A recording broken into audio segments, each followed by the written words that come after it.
ان کا تذکرہ کرتے ہوئے میرے اور آپ کے لیے کس قدر زیادہ ہے ایک جو ہے رہنمائی کا ذکر کیا ہے کہ اللہ کے حکم پر اگر آپ کو زیادہ سے زیادہ نیکی کے لیے کوئی مصیبت جھیلنی پڑے تو پھر اس وقت ابراہیم کے بیٹے اسماعیل کی طرح آپ لوگ بھی کیا کرو، اسی طرح جو ہے صبر کا مظاہرہ کرو جیسے کہ حضرت اسماعیل نے صبر کا مظاہرہ کیا۔ اب یہ قرآن مجید کی 23ویں پارے میں صافات سورت کے اندر ذکر موجود ہے، اور یہ آیت نمبر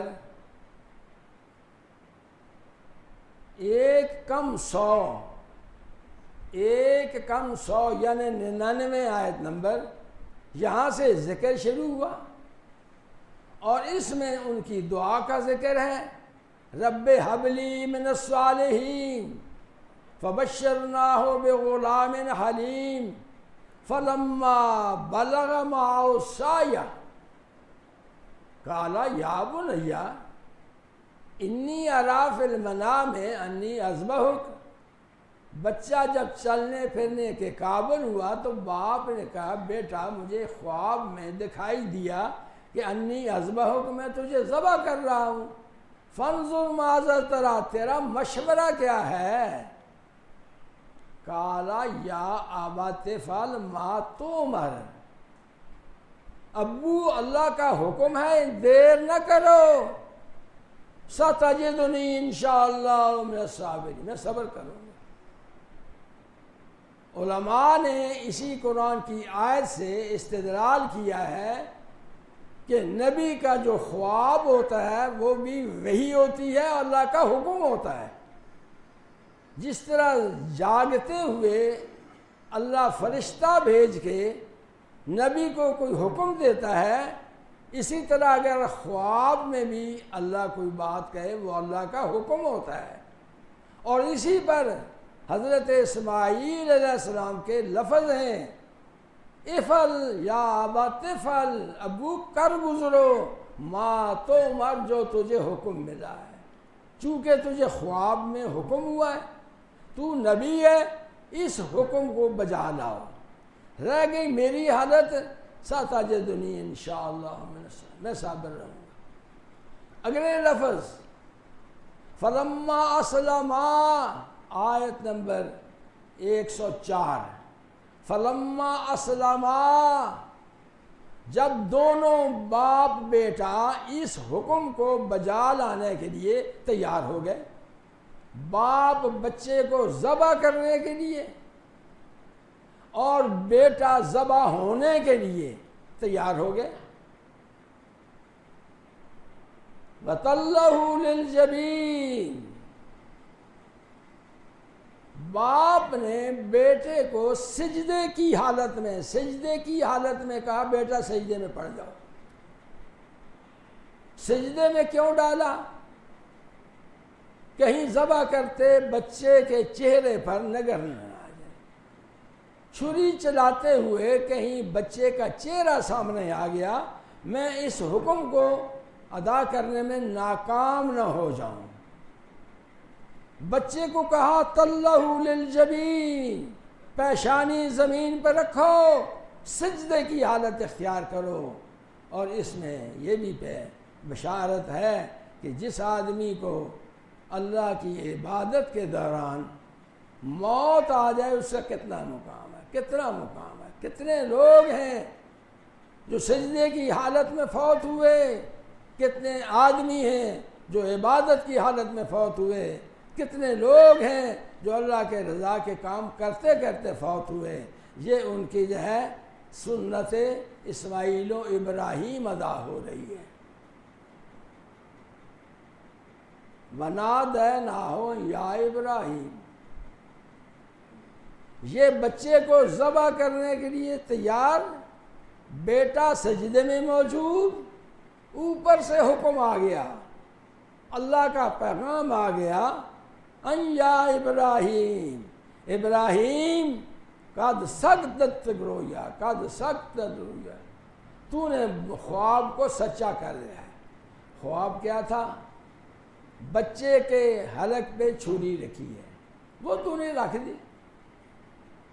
آگے یہ تو نے خواب میں نہیں دیکھا بچہ ذبح بھی ہو گیا یا نہیں۔ کہتے ہیں حضرت ابراہیم علیہ السلام نے جب چھری چلائی نا تو چلی ہی نہیں، یہ اس کا حکم ہوتا ہے۔ ابراہیم علیہ السلام کو لوگوں نے موت کی سزا دی اور اسے جلتی آگ میں ڈالا، اس بنا پر کہ تو ہمارے بتوں کا گستاخ ہے۔ تو اللہ نے وہاں بھی کہا ہے، اس سے پہلے قرآن کی آیت میں، اسی پارے میں نہیں، اس سے پہلے اللہ تعالیٰ نے سورہ انبیاء میں ذکر کیا ہے کہ حضرت ابراہیم علیہ السلام کو جب آگ جلتی میں داخل کیا گیا لوگ خوش ہو گئے، ابراہیم کو سزائے موت مل گئی۔ ہمارے جو ہے قانون کے مطابق جس نے ہمارے بتوں کو توڑا اور ریزہ ریزہ کیا ہے، ہم نے اس کے لیے سزائے موت تجویز کی تھی، لو دیکھو وہ چلا گیا ہے کس میں؟ آگ میں۔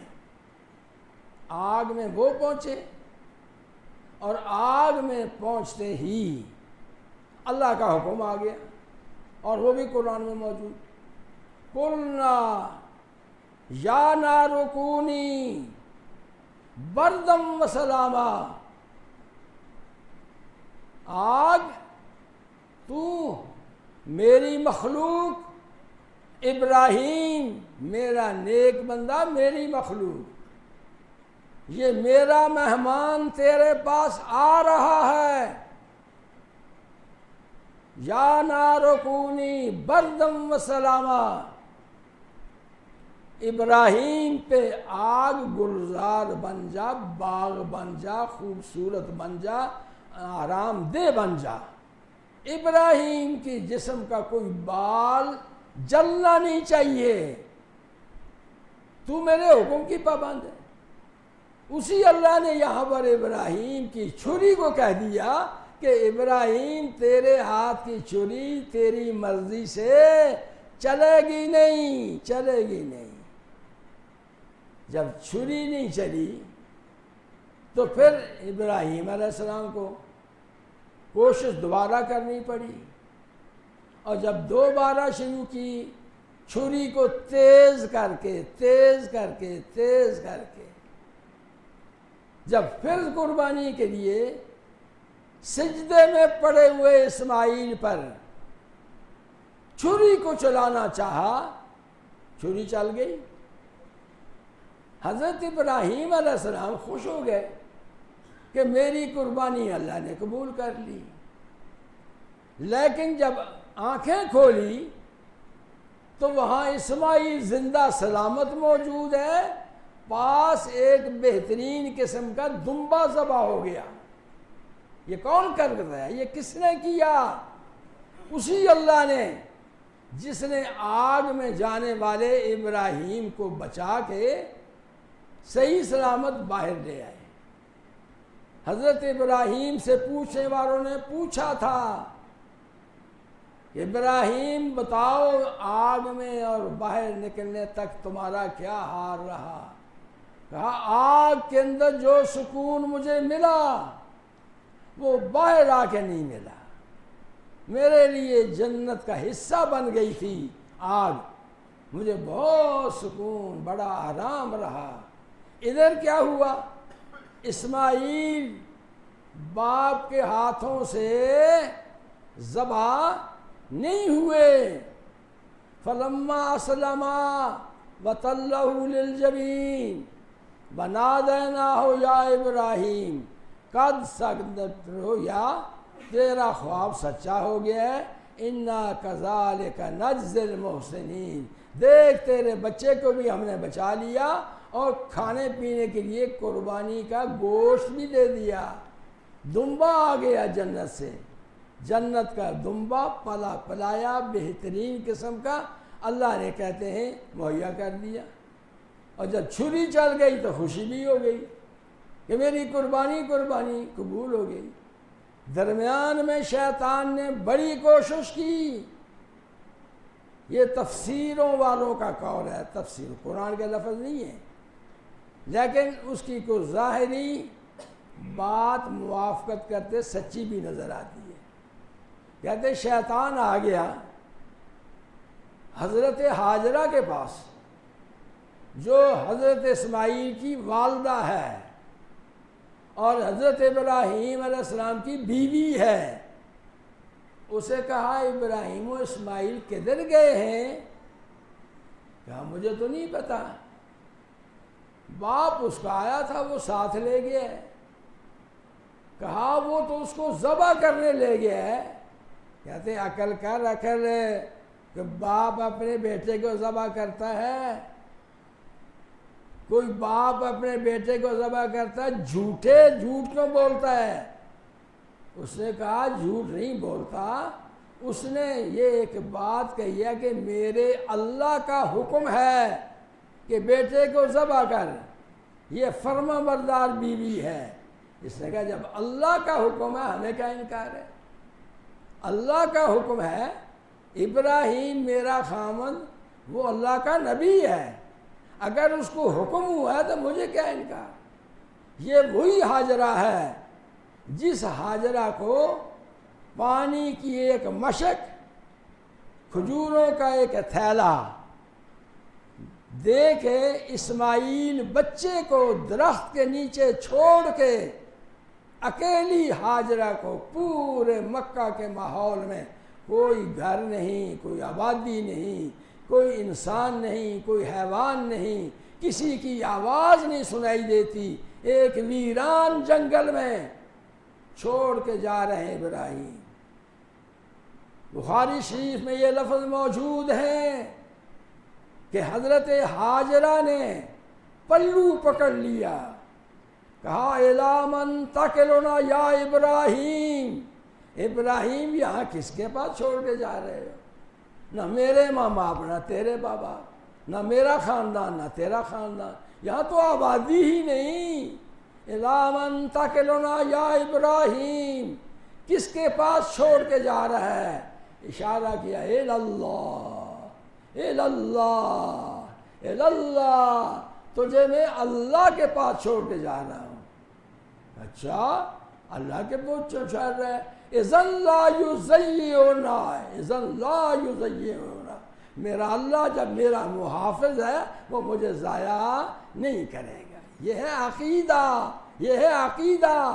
ابراہیم کی سیرت میں بنیادی طور پر عقیدہ صحیح کرو، سب کام اللہ کرتا ہے، سب کام اللہ، غیروں کے دروازے پہ مت جاؤ، اللہ کے دروازے پہ آؤ، جو مانگنا ہے اللہ سے مانگو، غیر اللہ سے مت مانگو۔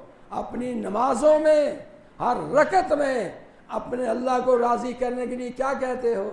کیا کہتے ہو؟ ہر رکعت میں ایاک نعبد و ایاک نستعین، ایاک نعبد و ایاک نستعین، اللہ عبادت تیری کرتے ہیں، تیری عبادت کرتے رہیں گے، اور تجھ ہی سے ضرورتیں پوری کریں گے، تجھ سے ہی ضرورتوں کے لیے درخواستیں کرتے رہیں گے۔